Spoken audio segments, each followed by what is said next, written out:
Welcome back, ladies and gentlemen, to Canadian Football Central, CFL content for the fans, by the fans. And we have a very special guest with us today. It is Shane from 13th Man Sports, and we're here to talk about all things Ottawa Redblacks. Thank you for joining us, Shane.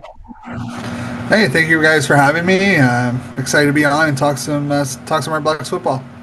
Absolutely. So one of the things that I will say is that has been an interesting thing for me, kind of looking into the Redblacks season this year, is just because there's been so many questions in the past year. It's for sure been 1 year, possibly two, with the whole Jeremiah Masoli situation and everything going around when it came to quarterbacks. And now I was a very big fan of Drew Brown as a backup when he was here in Winnipeg.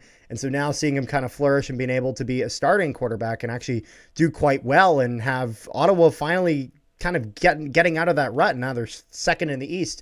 What is your biggest takeaways with their performance so far in the season? Yeah, I mean, Mazzoli being hurt the last 2 years after coming over from Hamilton hasn't really been exactly what was planned, obviously. Yeah. It hasn't helped us. It hasn't helped the team. It's kind of caused some problems. Yeah. But having Drew Brown come in and be a steady, healthy force, being productive, his completion percentage isn't as high as you want. I think he's completing like 63% of his passes right now. You probably want to see that kind of get up into the 70% as the season gets on. But overall, I mean, Mazzoli has been a pro in this entire situation. Being on the sidelines, he's worked with Tommy Condell before. He knows this offense. So for him to be in the room and help Drew Brown and Dustin Crum and even Tyree Adams, having that kind of veteran experience and presence in the locker room has been great for the team. I think even though he hasn't been playing and he's just back on the active roster, what he's brought to the team off the field shouldn't be understated.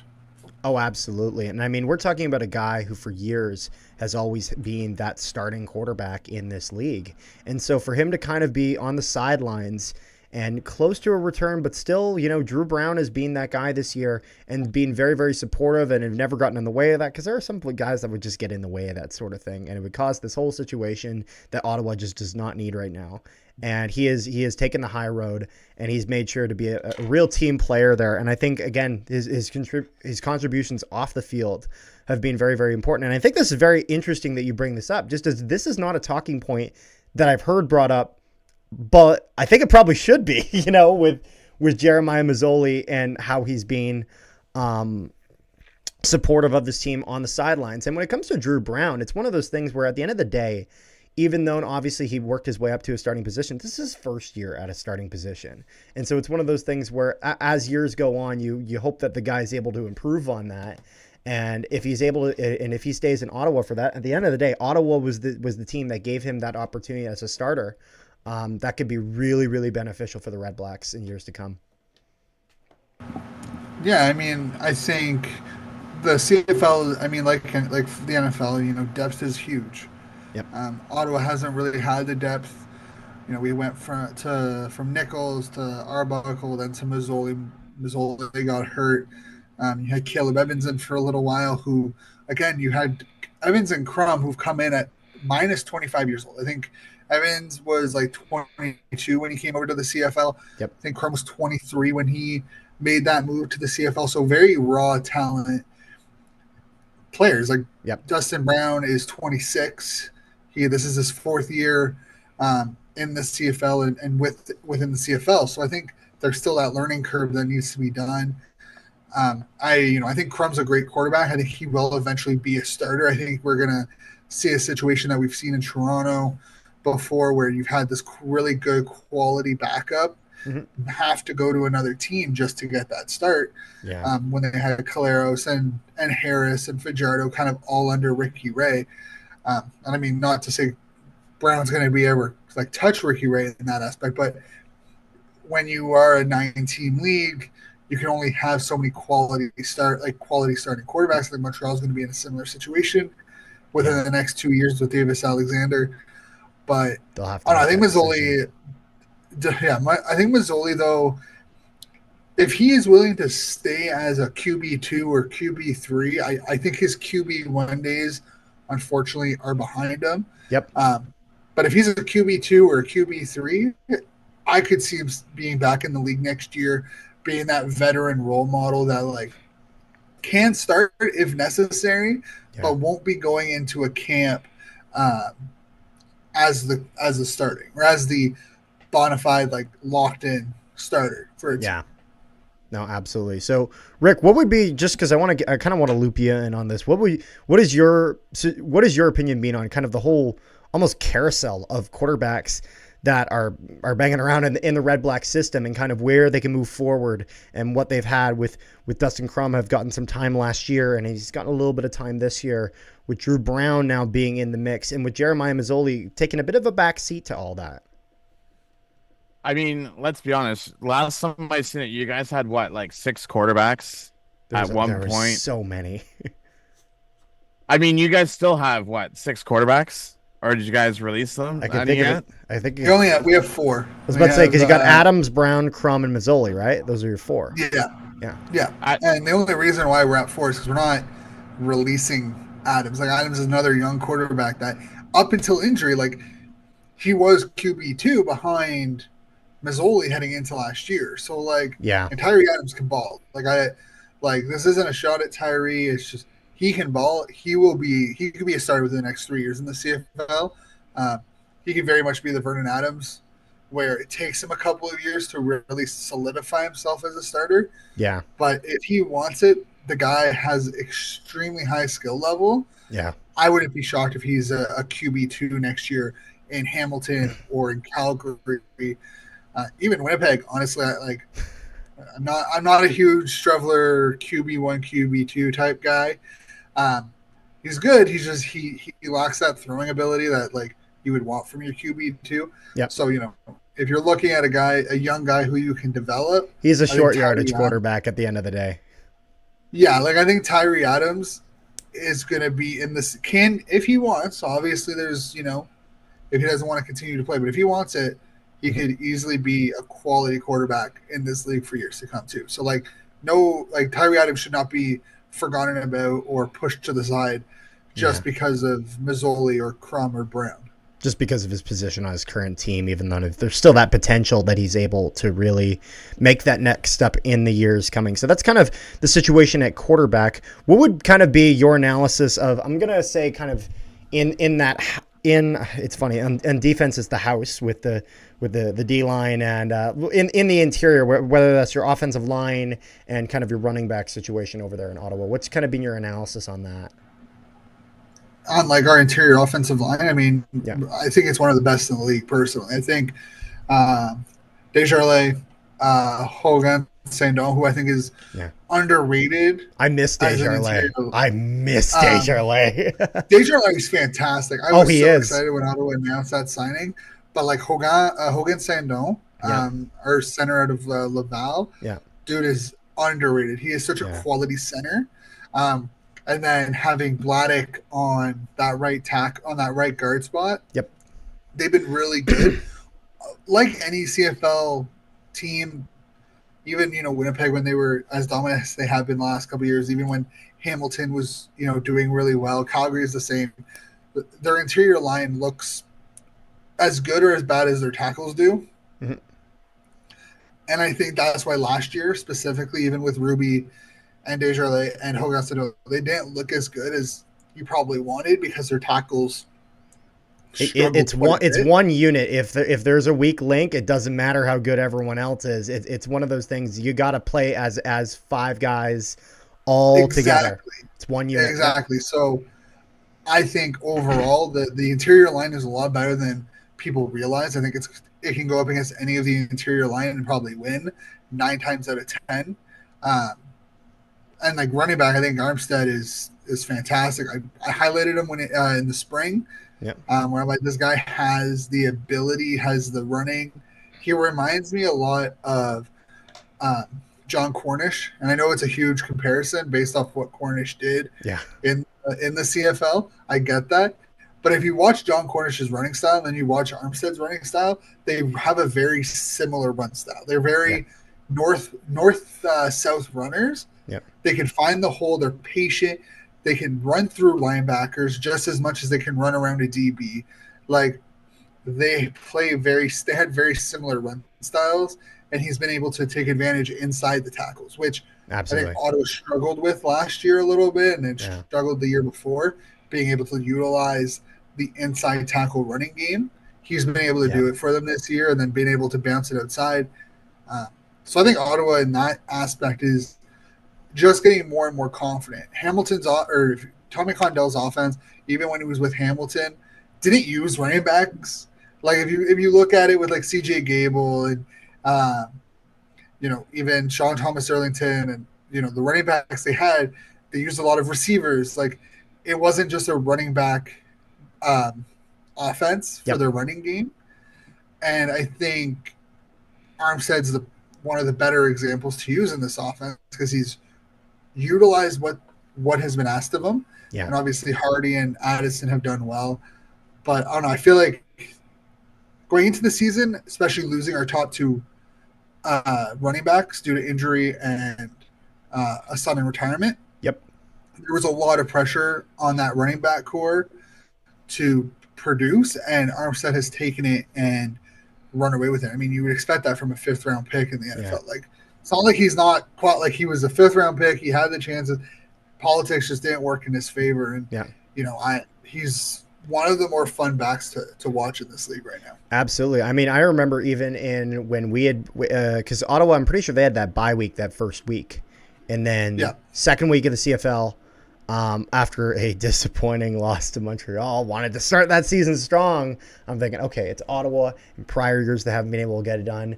And then all of a sudden, I'm like, who the hell is this guy? And I look into it, and I'm like, this guy, because I'm not gonna lie, I had heard his name before, and that was about the extent of it. I had heard his name. I didn't really know much about this guy, and he's really kind of broken onto this, exploded onto the scene as a really, really good running back here in the CFL. And one of the things, I 100% agree with you with the interior line of the Ottawa Redblacks. I still miss Desjardins. I absolutely loved Desjardins when he was in Winnipeg. He was one of my favorite offensive linemen that we had. And I remember when we lost him to the Patriots, I'm like, man, I'm excited to see that he's getting this NFL opportunity. And then the day I saw he signed with Ottawa, I'm like, oh, we couldn't get him back here. We couldn't. So, I mean, it's one of those things where anytime you have a guy that even sniffs the show and gets get a chance there in the NFL, if he's coming back to the CFL, that more times than not, I'm not going to say always, Johnny Manziel, but most of the time they'll be able to make themselves a good mark and really be able to thrive in the CFL. And I think he's done exactly that. So I like how you bring in Johnny Manziel. Oh my God. I'm sorry, I had to. I do have a question though, and we're gonna talk about the big elephant in the room. Shane, have you noticed your team run a lot of screens? Yeah, here's the thing. You watch Hamilton from 2019 with Brandon Banks and Addison and Ackland. You watch the same offense. They did the exact same thing. Yep. They have the playmakers. They have, and this is the thing. They have the playmakers, so why not? They have Just an FYI, Rick hates Tommy Condell. Oh, I can't stand him with a passion. Especially when he was in Hamilton for multiple years. He got us to I don't know how many Grey Cups, and you would think with everything that he did, he would change things. And then just before we let him go last year, I could sit honestly from my seat, and I sit on the player side in the end zone where they come out for warm-ups. When you can sit in the stands and okay, when the fullback goes in, they're running. When the two wide receivers go in, they're throwing. When and watch his style of play for so long, you know what he's going to run. Although I will say, in fairness, I could say the same thing about Buck Pierce, and we've been to the Grey Cup game 4 times straight. I mean, so predictable doesn't always mean bad. To be fair, You could say that about almost every single OC or play caller in the CFL. Say about LaPolice. You can say it about Jason Moss. Like, at some point, I mean, here, like when I was playing football, our coaches, our offensive coaches, our offensive line coaches, like, we don't give a crap if you tell the D line what we're running. They still need to stop you. That's true. So predictability doesn't matter if your execution on it makes it nearly impossible to stop. True. It's like the Dolphins, right? With Tyreek, or the Saints when they had Michael Thomas, who they would hitch it off and let him run. Yeah, you knew they were going to do it, but you still had to stop it. And if you couldn't stop it, you get burned. But also look at the speed Ottawa has too, like Khalil Pimpleton, Justin Hardy, Dominic Rhines, Devontae. As long as you have the team that complements those kinds of plays, it's going to be very, very important. Yeah. Unfortunately for Hamilton, I think the last 2 years of Tommy Condell and Hamilton, they didn't really have the offensive weapons that, like, outside of Tim White and James Butler, they didn't really have a lot of offensive weapons that complemented his style. And I mean, like any coach, your time runs out. You only have a shelf life of so long. Like Steinauer, is a prime example. Yeah. So, I don't know. I think people are going to get annoyed if they start losing.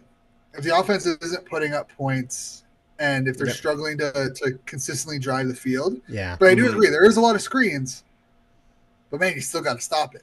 Now, what's coming, you still got to stop it. Now, one thing that I think it can also be a very, very important thing when we're talking about predictability from an offensive standpoint, and I guess this technically counts for the defense too, but especially the offense, is that predictability can also be a bit of an asset in the sense of that predictability works until they try something different. And so when a offensive coordinator is able to go in and be like, you know what, they're expecting this from us, so we're going to show them this. But when that ball snapped, we're going to try something slightly different. And that can be a really, really big factor in the sense of that I have said this for a while about my Bombers, about how we will always run on first down. Always. Almost always. 9 times out of 10, we are running. However, I'm okay with the idea of sometimes of us having Strevler in there instead of Caleros in the sense of that they know we're running, but who's running? And it's such a small change, but that could be a big thing, a big asset for you. And so, again, it's one of those things where if they keep going for that screen pass, that can be a tool. If occasionally one of those, you see that defensive back cheating a little bit and that you hit them long. And you don't do that all the time. Obviously, again, this is one of those things that is an aspect that you can work in to your offense. But if it's one of those things that's working for you, it's working for you. And it's one of those things where obviously the Redblacks, I mean, they hired him at the end of the day. So they have faith in this offense to be able to get stuff done.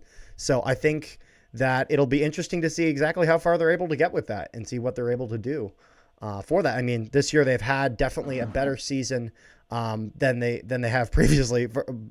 Like absolutely, finally getting themselves out of the bottom of the East, now up to second. Toronto falling off a bit. Hamilton kind of starting to have a little bit of a late bloom here in the season, and we'll have to see how consistent that is. Now, we've talked about kind of the interior part of the offense. Before we get to the defense, I want to quickly kind of touch up on the receiving core. What is your opinion on that they have there in Ottawa? I mean, Justin Hardy is doing fantastic. Yep. I was kind of worried about Hardy leaving in the offseason. He had 1,000 yards last year. Wasn't really sure if he was going to be like, oh, yeah, I can make it work in Ottawa, or if maybe I look to be a wide receiver 1 or a wide receiver 2 somewhere else. Mm-hmm. I'm glad he stuck and stayed in Ottawa. But, man, I mean, Ackland has been, a solid third option. He's had his good games. Yeah. Obviously, Justin Hardy heading into this week is 4th in yards by receiving yards with 607. He's averaging 15.6 yards per reception. Yep. Dominic Rhines is at 238. So you're definitely distributing the ball. I think this has been arguably the best receiving core Ottawa's had since 2018.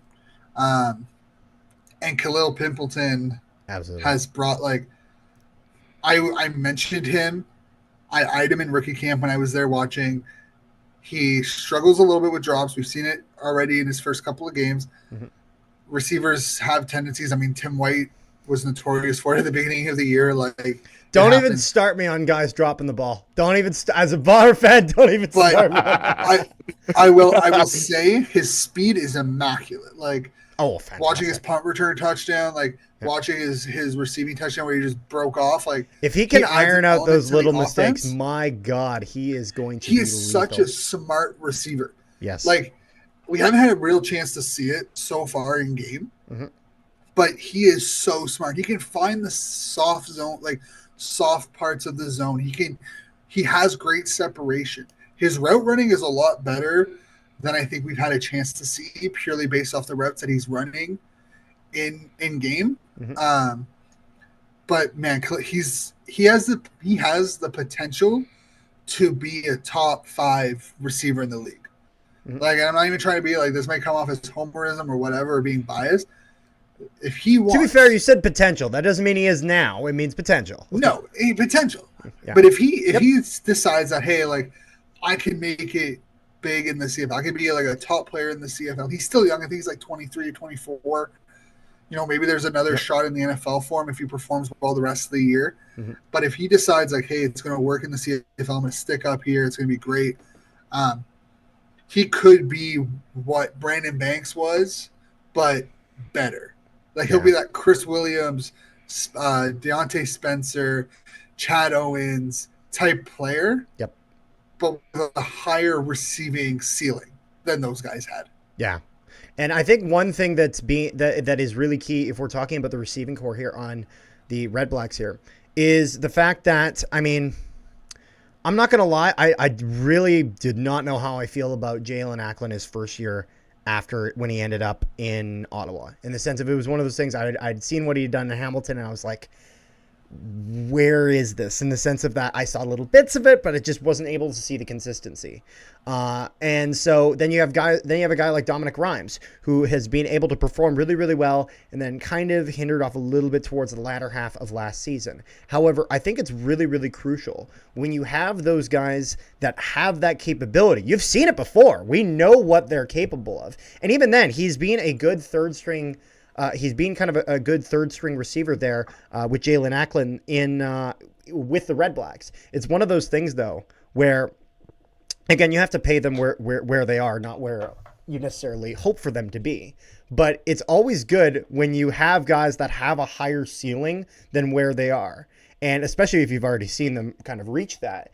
And so having that potential can be important. As I mean, like, looking at, like, I mean, Rick, no, not trying to bring up your Ticats in any vein here, but if we look at Bo Levi Mitchell last year, I was like, this guy is washed. What is happening to him? And look at him now. He's leading the league in passing yards. So it shows how you can get back to that. Yeah, and I mean, I think the only disappointment for myself, and I wouldn't even really call it a disappointment, is Ottawa's first-round pick, Nick Martiner. Yeah. Like, he's only been targeted 8 times. He has 7 receptions on 8 targets. So, like, he's playing wide out. Like, he's playing the wide receiver. Like, he's playing field wide receiver. You're not going to see that many touches out there. I would like to see him kind of slot in inside for a couple of games to see how he does. But he's probably been the only, like, true disappointment on the receiving side. And I can't even really say it's a disappointment. Can't really all blame that all on him, though. Yeah, like, his usage isn't where, like, it's not like he's being targeted. It's not like a Eugene Lewis situation where you can clearly see the targets are there. You know, they're trying to get him the ball, and you can argue about the quality of throws that Eugene Lewis is getting. But, like, you have 8 targets through 8 games. At some point, that's not on the receiver. That's on the play calling. That's on the execution. Like, and when you're playing the wide side, you're not going to see that many balls. So I would like for him to kind of come in, get some more inside looks. But outside of that, I think everyone that has lined up in Ottawa has done a good enough job for what's been asked. Even like Braylon Addison, like, these guys have done really good work based off what they're being asked. Absolutely.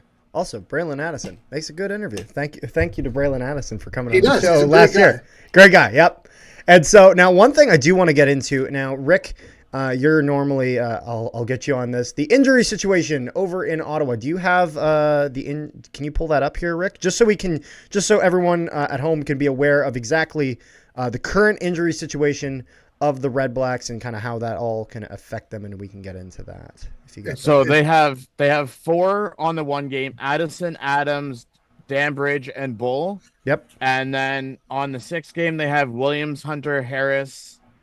Shane, pronounce the global player. Is it Verdi? Verdi, if I remember correctly. Okay. It's Verdi or Verde. Yeah, I think it might be Verdi. and Romick. Yeah. And that's the injuries. It's not as bad as Toronto and Winnipeg. I mean, it was a lot worse last week. It was a lot worse last week. Absolutely. Because like if you look at last week, you had Deadman, or not last week, the last game against Calgary, we had Deadman, Pelios, Howell, and McGee on top of that list. Yeah. And they were all at the time. I think McGee was on the 6th game, Howell was on the 6th game. So like we're finally, and to be fair, Dandridge could have been back this week, but he had a back. By the sounds of it, he had a back flare up, so they're holding him back a week. Yep. Yeah. Money Hunter could have been ready, but because of cap reasons, just like how Saskatchewan's keeping Trevor Harris on the 6th game for one more week for salary they're keeping reasons. him on a. It was actually AJ Allen who had told us this. We didn't actually I didn't know that until we had AJ Allen on, and after we finished recording, he was telling us about how teams will use that to clear salary. Yeah. Yeah, because there's salary implications if you take them off early and whatnot. Yep. So like covered by the league on the 6th game, covered by the team on the standard injury list. Yeah. So like Ottawa's injury report is a lot better than it was versus Calgary. Mm-hmm. So they're finally starting to get healthy. So that's good. Like I think Ottawa's secondary, we haven't actually seen a healthy Ottawa secondary. Like Dandridge and Howell started the year on injured list. McGee started the year off hurt, and then you got Money Hunter getting hurt. You had Tobias Harris getting hurt. Like we haven't actually seen what this secondary can do as a unit. Yep. When all is healthy, and they've done good enough. Like DeAndre Lamont has stepped up massively in that secondary as a first-year starter. Up until I think he's even still. Up until his injury. Harris was doing really well, but like it's just it's just a very interesting situation with Ottawa's injury report. Yeah, because like Bull, for example, I don't want to say anything that gets me in trouble, but like there has to be some serious questions around Bull's ability to play right tackle in the CFL. Or his ability to play right guard in the CFL. Like there has to be some question marks within that organization now of what you do with him. Yeah. After you spend a first round pick, Tyree Adams is another guy that you look at and you're like, if he's going to be on the practice roster, there's going to be a team that probably scoops him up. Yeah. And you want to lose another like young quarterback? It's the name of the game. So you might lose him if he ends up on the practice roster at any point. Yeah. So, and then like Romick he's a special teams guy. I'm not like, no one's really worried about him. Hopefully he's back some point this year, but like he's a special teamer. He's kind of here. He is like the heart of the special teams. So like, yep. He makes an impact. He's just not a defensive impact. Yep. So I think Ottawa's finally starting to get healthy and teams are starting to get hurt, like Toronto and, even Montreal starting to deal with some injuries here or there. If Ottawa can get some wins while the other teams struggle, it only leads to better second half for them. So Shane, my question to you was, if you had to pick someone's stock that has surprised you and someone that's kind of dropped and disappointed you, who would you say it is on the Red Blacks? Like one or two of each. Yeah, one or two of each. That's a tough one because I don't really think anyone has like disappointed in a sense of like they've failed to meet expectations, in my opinion. Because I remember you were talking about. I remember you were talking about Bull. Would you say that you just kind of because I expected didn't this? have. I kind of expected it. Like, To be fair, there was a lot of question marks when he was such a raw talent that like I kind of expected him to be kind of 2 years away from being 2 years away. Like I never really expected him to be like a year 1, year 2 starter. I think kind of like a year 3, maybe year 4 was kind of where you would start to see the progression. Considering his injuries and whatnot, I think there's a little bit of leeway. Like, I don't really think there's a, and I mean, some other people might have more of a sense, or they might have different criteria. But for me personally, I just can't look at anyone and be like, oh man, these guys did not meet expectations. Like, fair enough. You could say like Dandridge because he's been hurt, Denman because he's been hurt. So I can understand in that sense where like you want more playing time out of those guys and you just haven't gotten them. So nothing really for necessarily that is the fault of the player. So there's disappointments, but not necessarily disappointed at the player, just disappointed at the circumstance. Yeah, and I mean I think you look at like a Dominic Rhymes or a Jalen Acklin who hasn't put up like massive yards. Like, Acklin is at 293. Dominic Rhymes is at 380. You probably want him, you probably want Rhymes closer to 5, and you probably want Acklin closer to 4. But again, those are situations, right? Yep. Like, they only can control as much as they control. So who's exceeded expectations? That's the question then. I mean, I think Pimpleton and Lamont are kind of the consensus 2 guys that have come in, especially Lamont. Like, it's not easy to come in and be expected to start day 1 as, a hot corner and be as good or as effective as he's been. I mean, he has struggled. There have been times where he's been caught a little flat-footed, had someone beat him because he, may have read something wrong. But I think overall he's been the surprise of the defense, while Pimpleton has been the surprise of the offense. I think, Armstead, based off of his unknown, being his first year in the CFL, there was some question marks around there. So depending on where you expect, like where you had your expectations, he might have surpassed it. Drew Brown might have surpassed the expectations depending on what you had expected from him. He might. I probably expected about what I'm seeing right now from Drew Brown as a Bomber fan. That is so. Just because I'm going to be a bit more knowledgeable on him than necessarily the average fan because he was on my team. Your own team exactly. better. So. Like I think, depending on your expectations, like there's some fans that expect and I mean I said it in the offseason, like this receiving core when healthy has the ability to have 3,000 or 4,000 yard receivers. I think that's kind of like the expectation as like a reach expectation. I think if you have 3 receivers over 700 yards, you are more than fine. Oh yeah, like having three plus receivers over 1,000 yards is a luxury, not necessarily. Or like, if you have that expectation, is that your serious expectation? I think you're kind of living on the moon right now. I think the expectation for Ottawa was don't be last in the East. Get out of that and be able to be a successful, thriving team in the East. My expectation is based off of what I saw in camp and the talent that was on the roster when healthy. 5-2 is above expectation, but not blowing expectation away. Like, yes, it's they want to prove it. We've had high expectations before, but like this team on paper is good. They had some question marks. Those question marks seem to have answered themselves. So 5-2 is great. It's above expectations, but having a winning record, being second in the East, given the situation in Hamilton and Toronto, I wouldn't really say they're also blowing expectations out of the water. No, that's fair. I think it's funny, Rick, I think for like the past 2 years, we've kind of sent out the alarms that on paper, this Redblacks team is actually quite good. There's a lot of talent here. And so it was one of those things where for a bit of a time, I don't mean this in any offense, it seemed like Ottawa was the place where talent kind of went to die because it's like there's talent here. Why is nobody able to get something out of it? And so going into this season, I'm not going to lie, I saw all this talent, but I kind of look past it a little bit in the sense of that this team could be really good, but I haven't seen the evidence that they're actually going to take advantage of that.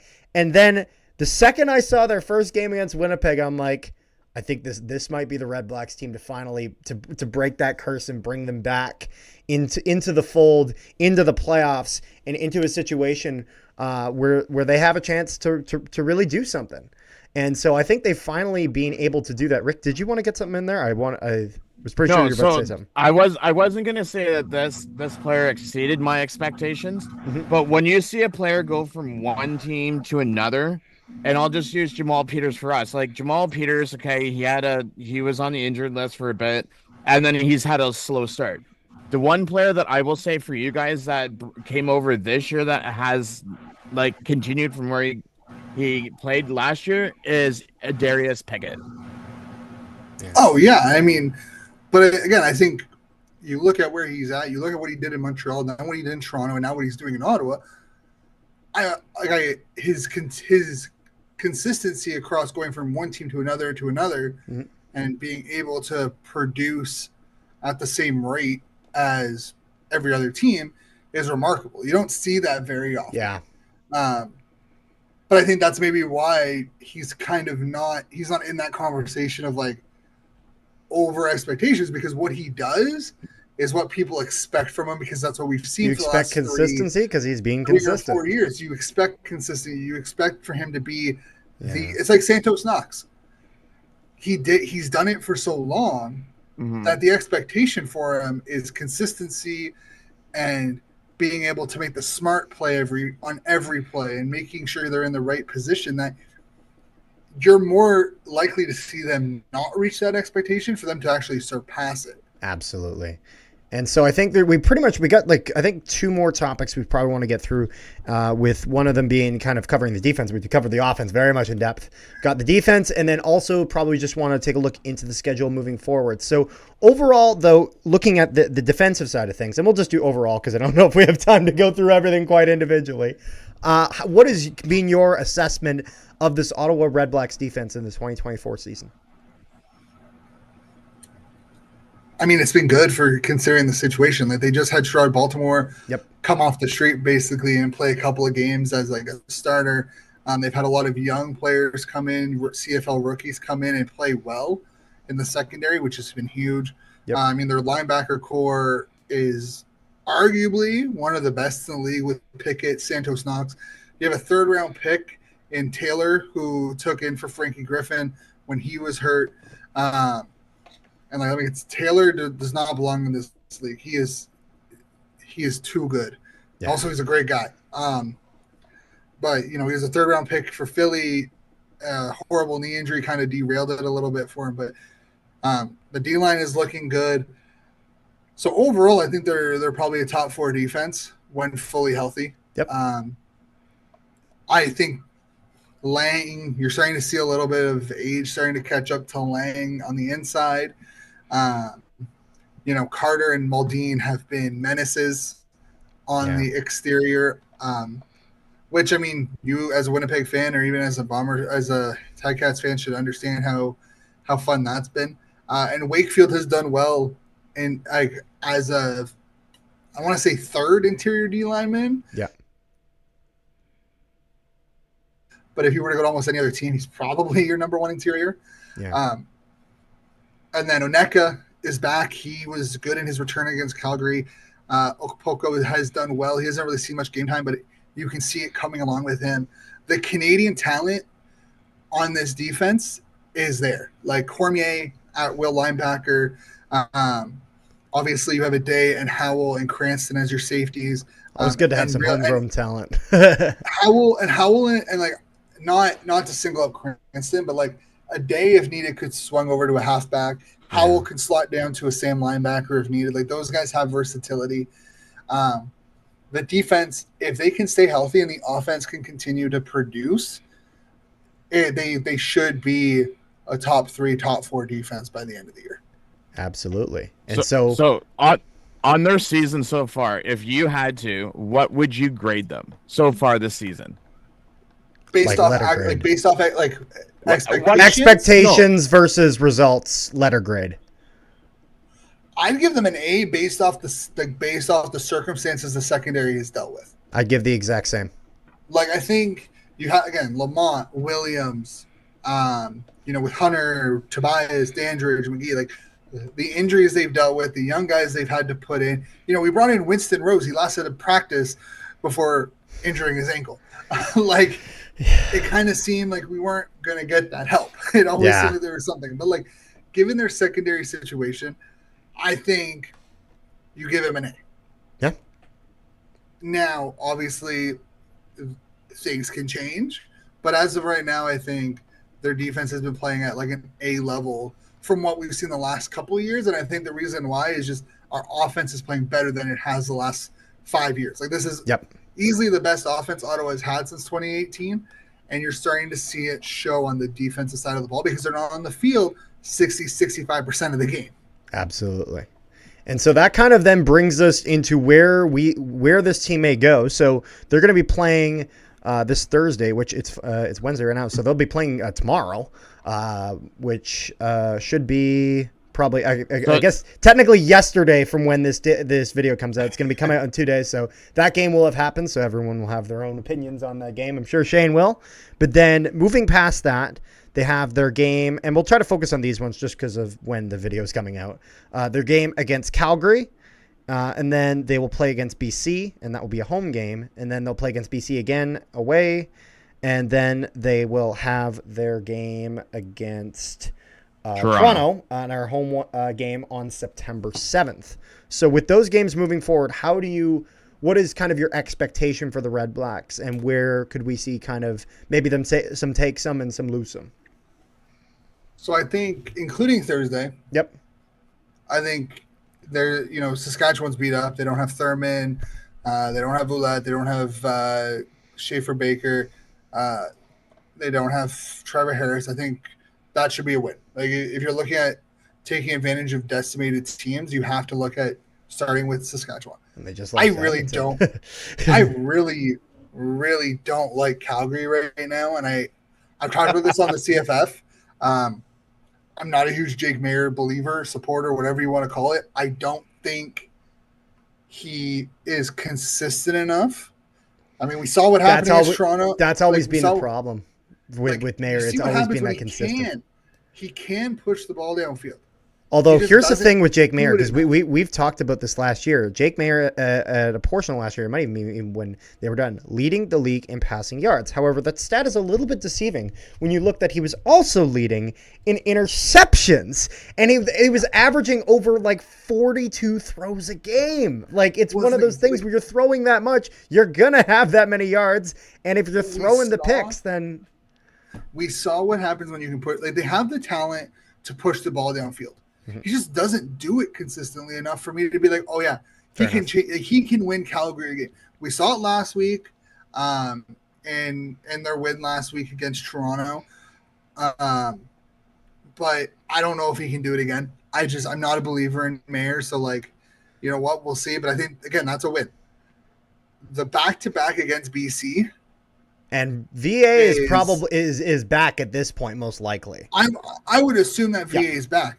But I still don't think BC's defense is as good as their offense, right? We've seen it. They've lost a couple in a row. Their defense just can't stop the run sometimes. They got thrown up on the pass. Like, there are some serious question marks. I think Ottawa splits it. I don't think Ottawa wins. I think that's fair enough. I think there's a split. That Saturday, the 31st game is Touchdown Pacific, so that should be a great event for anyone who's going to that. Yes, that's right. So I think they split the BC series. So they'd be 3-1. And the Toronto game, personally, it depends on who's at quarterback for Toronto. Yeah. Is it 11 or is it 12? Because those two offenses are that offense is completely different. Yeah. On if it's 11, 12, 4, or 5. Yeah. Name your quarterback. I think Ottawa wins at the end of the day. I think just there's holes in Toronto. Yeah. I'm not big on Cameron Dukes right now. Like, his first half against Calgary was like, man, this is the Cameron Dukes that like got everyone hyped, and then the second half was like, It's like everyone's figured him out now. Like this is the Cameron Dukes we that know. got benched like 3 times for Nick Arbuckle and Byron Scott. Like, Yeah. I at some point, if they go back to 12, whenever that happens, Mm-hmm. and the question is if can 12, get up to speed quick enough to actually make a difference. That's true. Because I think that's game 2 or 3 that he would be back if he's back after It would be game. It would be game. game. It would be game 3 because technically his first game back is supposed to be the end of August against Saskatchewan. Then they play us. Keep in mind, Carter. Carter remembers my nice, lovely sack calculations from last year. Dukes has been sacked 22 times so far this year. Yeah, like their O-line isn't great either. Like, there's a lot of holes in Toronto. Yeah. They lost a lot of players to Saskatchewan, to Edmonton. Like they lost a good amount.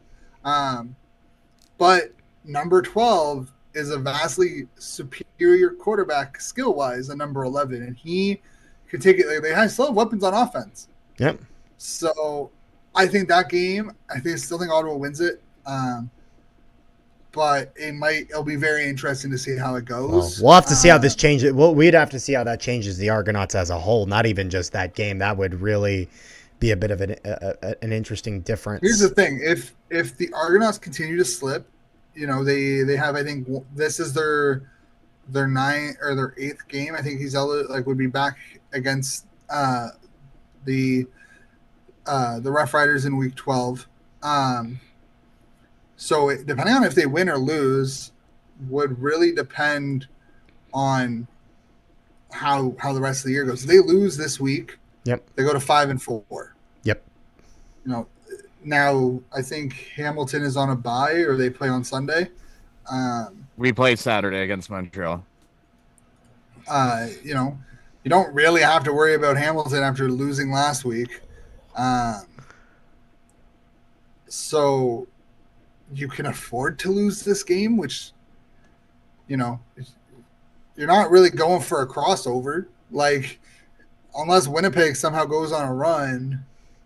I was about to say, if Winnipeg goes on a run and if Calgary somehow squeaks in, like I think the most likely crossover is Winnipeg-Calgary tie, and Calgary crosses over to the East because Winnipeg already has a tiebreaker. Yeah, but Winnipeg's 3-6, so they need to go 6-3 at least. Like there needs to be some serious catch up and fall down from Toronto. So if you're Toronto, you're looking at unless you lose this week, Winnipeg's on a bye, so Winnipeg's not going to be able to gain any ground on you this week. Mm-hmm. The big issue is if Ottawa loses to Calgary next week, and then Winnipeg beats BC next week, that's kind of where that crossover effect will start creeping into their minds a little bit, because it's gonna come down to the wire if there's gonna be any sort of crossover. Now you're 4-5. Winnipeg is 4-6. Calgary is 6-4. Now you got some crossover kind of creeping into your mind. Yeah. And I don't think Toronto. I think Toronto has one game or 2 games against Winnipeg the rest of the way. They got at least one. At least one. They have one more game. Yeah, I got one more. Week 19. Yep. So, could that be the deciding factor for them? Who knows? It makes things very interesting going down the wire. And then if you're Ottawa, you win. You go 4-1 in your next 5. Yeah. You're at 10-3. I think most likely because you're locking up at least second. You're hosting a playoff game. So I wanted to get into this last point here about where you think Ottawa finishes in the standings. My personal prediction, I think they pretty much stay where they're at standings wise, and they finish just behind Montreal in second in the East. I think they go 10-6. I think that's a realistic approach. I think they go 10-8. I would love for them to win 7 more games and finish 12-6. Yeah. So you think they finished second in the East as well, or? Oh, 100%. I unless Montreal falters, and I mean, again, they play the games for the reason. Montreal won like 8 in a row last year to get on to the like. So I mean, they play our games for the reason. But I think finishing second, hosting the East semifinal, Yeah. after 5 years of no playoffs, finishing in the bottom two, I would consider that a win. If it's 10 Oh, and 8, absolutely. 12 and 6, No question. like I just think they're going to be at least 2 games above 500. And realistically, depending on how the rest of the season goes, they play all basically out after Labor Day. After that back-to-back against BC, I think they only have one other game against a Western opponent. Everything else is in the East. So depending on how they do there, they can separate themselves pretty well against. They could even they could make it, depending on how close they keep it over the next couple of weeks with Montreal. Those East Division games can make a big difference. Absolutely. Rick, where do you predict the Redblacks finishing in the standings? Anywhere above Toronto. Well, fair enough. So I think that's probably all I had, Rick. Is there anything else that you had there? No, sir. All right, Shane, is there anything else you had there? No, I mean, again, I appreciate how you guys having me on. It was a lot of fun to discuss some Redblacks and just CFL football as a whole. So I appreciate it. And, hopefully this isn't the last time I'm on. Absolutely. No, this has been great. And so everyone, make sure you guys check out 13th Man Sports. I'll have the link to that and all other necessary socials in the description below. You can check out all of his stuff. Is there any other things that people should know about? Any other channels, all that sort of stuff that people should know about? I mean, follow me on Twitter, Shane_13th Man. You can find more of my hot takes and my opinions on the Canadian Football Fanatics weekly show. Yep, on CFF. Yep. But yeah, I mean, check out 13th Man. There's gonna be some NFL stuff coming up, some U Sports stuff coming up through us, and more CFL stuff. All right, perfect. Well, you heard him. Go check out all that sort of stuff, and make sure you guys leave a like on this video. Subscribe if you have not already. Hit the little notification bell. Helps out the channel a ton. And if all of our viewers on Spotify, you guys can give this 5 stars. Would help out us a ton. Again, Shane, we appreciate you coming on, and I think we'll probably send him off. So with thank you guys again. It was a pleasure. Not a problem. So without further ado, peace, love, and positivity to you all. See you guys next time.